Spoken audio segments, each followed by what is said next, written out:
මේ මාධ්‍ය සාකච්ඡාව කැඳවුවේ අපි වෘත්තීය සමිති ඒකාබද්ධ කමිටුව විදිහට මේ මාධ්‍ය සාකච්ඡාවේ ප්‍රධාන අරමුණ වෙන්නේ අපි පසුගිය සති කිහිපය තුළ වෘත්තීය සමිති ගණනාවක් ඒකාබද්ධ වෙලා සාකච්ඡාවක් පැවැත්තුවා.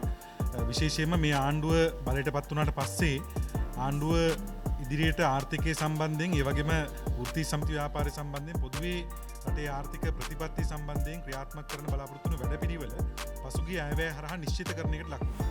ඒ නිසා දැන් රජය මැතිවරණ ව්‍යාපාර ආණ්ඩුව මැතිවරණ ව්‍යාපාර කලින් ඉදිරිපත් කරපු අදහස් මොන වුණත් දැන් මේ වෙනකොට නිශ්චිත වෙලා තියෙනවා ඉස්සරහට ක්‍රියාත්මක කරන්න බලාපොරොත්තු වෙන මොන ප්‍රතිපත්තියද කියන එක.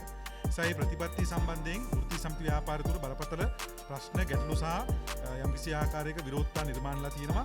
විශේෂයෙන්ම මේ වෙනකොට වැටුප් වැඩි කිරීම යයි හඳුන්වමින් රට ඇතුළු විශාල ഘോഷාවක් කරා. ඒ ഘോഷාව සම්පූර්ණ ව්‍යාජයක් කියලා මේ වෙනකොට තහවුරුලා තියෙනවා.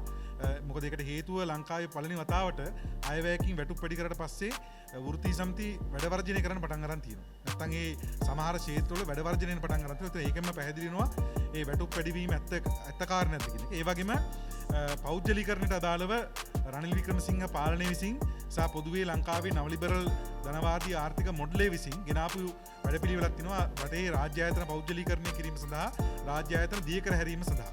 ඒ වැඩපිළිවෙල දිගින් දිගටම යෝජනා වුණා. පහුගිය කාලේ අයවැය ගණනාවක තිබුණා රාජ්‍ය ආයතන 420ක් එක්ක විකිණීම එක්ක ඇවර කිරීම එක්ක වසා දැමීම එක්ක ඒකාබද්ධ කිරීම කියලා වැඩපිළිවෙල සංකල්පයක්. ඉතින් මේ අයවැය දිහා බැලුවම ඉතාම පැහැදිලිව හෝල්ඩින්ග්ස් කියලා එකක් හදනවා කියලා මේගොල්ලෝ යෝජනා කරනවා මේ අයවැය තුලින්. සහ විශේෂයෙන්ම විදුලි බල මණ්ඩලය සම්බන්ධයෙන් කෙලින්ම යෝජනා කරනවා විදුලි බල මණ්ඩල පනත ක්‍රියාත්මක කරනවා කියලා. දැනටමත් සමහර සංකල්ප පත්‍රිකා ඉදිරිපත් කරලා තිනවා. ඒ සියල්ලම පෞද්ගලීකරණය කියන වැඩපිළිවෙල කිසිම ආකාරයකින් වෙනස් වෙන්නේ නැතුව ඉස්සරහට යනවා කියන සංඥාව අපි ඉස්සරහට අවිලා තියෙනවා. ඒ නිසා මෙන්න මේ කරුණු මූලික කරගෙන විශේෂයෙන්ම වැටුප් වැඩිවීම කියලා කරපු රැවටීමත් ඒ වගේම පෞද්ගලීකරණය කාලයක් තිස්සේ ක්‍රියාත්මක වෙච්ච පෞද්ගලීකරණය නැවතත් ජාතික ජනබලවේග ආණ්ඩුව හරහා ක්‍රියාත්මක කරන්න හදන උත්සාහයත් මෙන්න මේ කරුණු දෙක මුල් කරගෙන ආරම්භ කරන්න අපි වෘත්තීය සමිති ව්‍යාපාරය ඒකාබද්ධ කරන්න. ඒ නිසා මේ වෘත්තීය සමිති ව්‍යාපාරය ඒකාබද්ධ කිරීම සඳහා අපි වෘත්තීය සමිති ඒකාබද්ධ කමිටුව නමින් අපි අද සංවිධානය මේ වෙනකොට රටට හඳුන්වා දෙනවා. අපි ඉල්ලා හිටනවා මේ ප්‍රශ්නේ සම්බන්ධයෙන් ගැටලුවක ඉන්න වෘත්තීය සමිති සියල්ලටම මේ වේදිකාවත් එක්ක එකතු වෙන්න කියලා. ඒකට හේතුව වෘත්තීය සමිති හුදකලාව මේකට සටන් කරන්න හැදුවොත් එimhe මේ ආණ්ඩුවත් එක්ක ඒ සටන ලේසි වෙන්නේ නැති වෙයි. අපි අවධාරණය කරනවා.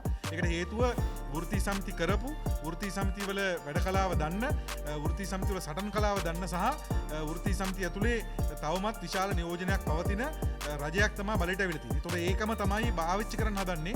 විශේෂයෙන් මේ රටේ වෘත්තීය සමිති ව්‍යාපාරයේ තිබිච්ච එවැනි නායකත්වයක් තමයි යොදා ගන්න හදන්නේ. මේ රටේ ධනවත්ම පැලැන්තිය තමන්ගේ අරමුණු ඉෂ්ට කරගන්න. ඒ නිසා ඒ අවස්ථාවේ ඊටාම සියුම් නැත්නම් ඊටාම බරපතල ආකාරයේ ක්‍රියාමාර්ග වෘත්තීය සමිති ව්‍යාපාරයට එරෙහිව එල්ල වෙන්න පුළුවන්. ඒ නිසා ඒ ගැන කල්ැතු දකින්න කියලා අපි ඉල්ලා හිටනවා. මෙන්න මේ ප්‍රශ්නේ මුල් කරගෙන වෘත්තීය සමිති ව්‍යාපාරය ඒකාබද්ධ කරන අවශ්‍යතාවයක් තියෙනවා. විශේෂයෙන්ම මේ වැටුප් සම්බන්ධ කාරණේ පොඩ්ඩක් නැවත අවධාරණය කරොත් රාජ්‍ය සේවකයන්ගේ වැටුප් වැඩිවීම කියන එක යෝජනා කරලා තියෙන යෝජනාව කියද්දි කිව්ව රුපියල් 15000ක වැටුප් වැඩිවීමක් හම්බ වෙනවා. සමහරට 80000ක් හම්බ වෙනවා කියලා. නමුත් දැන් ඇත්ත තත්ත්වයේ ක්‍රමානුකූලව එළියට ඇවිල්ලා තියෙනවා. මාර්තු මාසේ PL1 කාණ්ඩේ 15ම වැටුප් තලයේ ඉන්න කෙනා ගෙදර ගෙනියන වැටුපට වඩා රුපියල් 104ක් අඩුවෙන් තමයි අප්‍රේල් මාසයේ උන්ට ගෙදර ගෙනියන්න හම්බ වෙන්නේ. ඒ නිසා මේ වැටුප් වැඩිවීම සම්පූර්ණ අර තේරුම් ගන්න බැරි තුන් තේරවිල්ලක් වගේ එකක් ඉදිරිපත් කරලා තිනවා. නමුත් සත්‍ය වැටුප් වැඩිවීම ඉතාම අඩු වගේක්.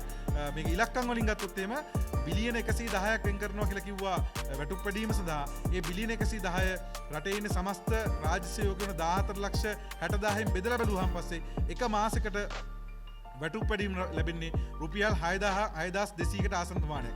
ඒ නිසා මේක ඇත්ත වැඩිවීමක් නෙමෙයි. මොකද රුපියල් 6,200 කිසිම ප්‍රමාණවත් වෙන්නේ බදු වදිනවා රුපියල් 8,200ක් මාසයකට බදු වැඩි වෙනවා. මාසයකට බදු වැඩිවීම විතරක් 32000 ඉඳලා රුපියල් 40000 දක්වා බදු වැඩි වෙනවා. ඒතර මේ බදු වැඩිවීම විතරක් මාසයකට රුපියල් 8,200ක්. ඒතර මාසයකට බදු වැඩි වෙනවා රුපියල් 8,200කින්. හැබැයි රාජ්‍ය සේවකයන්ගේ වැටුප් වැඩිවීම සාමාන්‍යගේ මධ්‍යම නගයේ රුපියල් 6,200ක්. ඉතින් මේ හැම එකකින්ම පැහැදිලි වෙනවා මේ වැටුප් වැඩිවීම ප්‍රමාණවත් නැහැ කියලා. පුජ්‍යලික අංශයට සම්පූර්ණ බොරුවක් කරේ. 21000 ඉඳලා 27000 වෙනකම් වැඩි කරනවා කිව්වා. ඒක කිසිම ආකාරයක නීතිමය ලියවිල්ලක් ගෙනල්ලා නැහැ. ඒ නිසා ඒක සිද්ධ වෙන්නේ නැහැ. ඒ වගේම වතු ක්ෂේත්‍රය ගැන කඳුළු සැලුවා. කිව්වා රුපියල් 1300 මන්ද ජීවත් වෙන්න කියලා. හැබැයි රුපියල් 1300 1700 කරන්න කිසිම ආකාරයක සාකච්ඡාවක්වත් නිල තීරණයක්වත් අරන්නේ නැහැ. ඒ නිසා ඒක වැඩි වෙන්නේ නැහැ. ඒ වගේම රාජ්‍ය ආයතන පුද්ගලීකරණය සම්බන්ධයෙන් කාරණේ මම නැවත අවධාරණය කළ යුතුයි. විශේෂයෙන්ම විදුලි බල මණ්ඩල පනත මේ අවුරුද්දේ ජුනි මාසේ 27 වෙනිදාන් පස්සේ ක්‍රියාත්මක වීමට නියමිතයි. එතකොට ඒ පනත ක්‍රියාත්මක වුණොත් එහෙම මේ රටේ විදුලි බල මණ්ඩලයේ පෞද්ගලීකරණය වෙනවා. ඒ පෞද්ගලීකරණය විදුලි බල මණ්ඩල සේවකයාගේ ප්‍රශ්නයක් නෙමෙයි.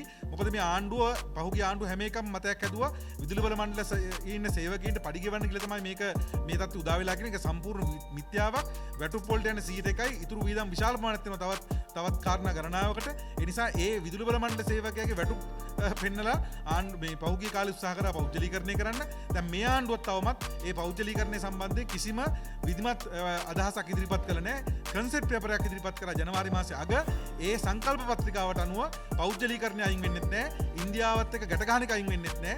ඒ වගේම අර කලින් තිබුණු මහජන උපයෝගිතා කොමිසමට තිබුච්ච බලය අඩු කිරීම ඉවත් වෙන්නෙත් නැහැ. ඒ නිසා මේ ප්‍රශ්න තුනම තවමත් තියෙනවා. ඒ නිසා අපි අවධානයෙන් ඉන්නවා ආණ්ඩුව මොකක්ද කියන පනත කියලා. අපි සැකබල කරනවා පෞද්ගලීකරණය සඳහා කලින් ආණ්ඩුව තිබිච්ච අවශ්‍යතාවයම තමයි ගේන්න හදන්නේ කියලා. ඒ නිසා වෘත්ති සමිති ව්‍යාපාර විදියට අපි කල්ැතු සූදානම් වීම අවශ්‍යයි කියලා හිතනවා. ඒ වගේම මේ වෙනකොට අද දවසේ සිදුවීමක් තියෙනවා. මේ වෙනකොට පැන්න කියලා තියෙන මුදල් අමාත්‍යාංශ ලේකම්වරයා ලෙස පත් කරන්න සූදානම් වෙනවා කියලා දුමින්ද හුළංගමු.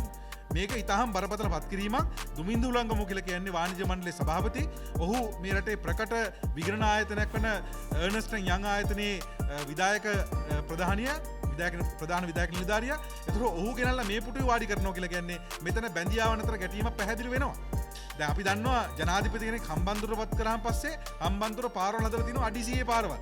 ඒවට සින්දු ගහලා තියෙනවා. ඉතින් ඒවැයෙන් මුකුත් ඒ ප්‍රදේශවල සංවර්ධනයක් වෙලා නැහැ. එතකොට ඒ ක්‍රියාත්මක වීම සිද්ධ වෙන්නේ තමන්ගේ හිතවාදීත්වය අනුව තමයි ක්‍රියාත්මක වීම සිද්ධ වෙන්නේ. එතකොට ඒ වගේම අපි දැක්ක මෛත්‍රීපාල ජනාධිපතිවරයා පොළොන්නරුවෙන් පත් වෙනවා. එතකොට පොළොන්නරුවට සංවර්ධනය කරනවා. ඉතින් මේක තමයි මේ රටේ ස්වභාවය.